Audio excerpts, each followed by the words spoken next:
નમસ્કાર, ચામુંડા પ્રાકૃતિક ફાર્મ અને હું સંતોષ ભીલવાળા. આપણે આ મગફળી બધી વાવવાની છે. તમે જોઈ શકો આ ખાતર બરાબર અત્યારે ઉતારવાનું ચાલુ કર્યું છે. જે આ ખાતર છે એ આપણું કમ્પોસ્ટ ગૌકૃપા કમ્પોસ્ટ જે બનાવેલું છે બરાબર, એના બાચકા ભરી અને મૂકી દીધું. હવે જો સામે નાખે છે બરાબર, બતાવું તમને ઝૂમ કરીને. એ રીતે શાહે ભરી અને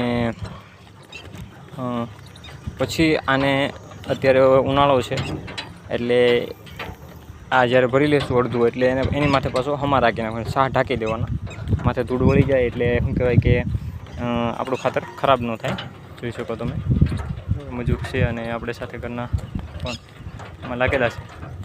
ખાતર શાહે ભરી અને વ્યવસ્થિત એમ પૂરું કરવાનું છે બધું. અને એક આયરમાં 8 કટ્ટા આવે છે બરાબર. આ માત્ર મગફળીનું છે, પાછળ જે તુવેર દાણું છે એમાં તો અલગ થશે. પહેલાં મગફળીનું તૈયાર કરી નાખીએ. તો આ રીતે આપણે અને આમાં 24ની જાળી રાખી છે. આપણે G20 હોય બરાબર, દેશી G20 મગફળી, એટલે એનું પણ આપણે બીજા મૃતનું પટ આપી અને વાવેતર કરશું ત્યારે એનો પણ વિડીયો બનાવશું. આજે આ ખાતરનું કામકાજ ચાલુ છે, જોઈ શકો તમે. જય ગૌ માતા.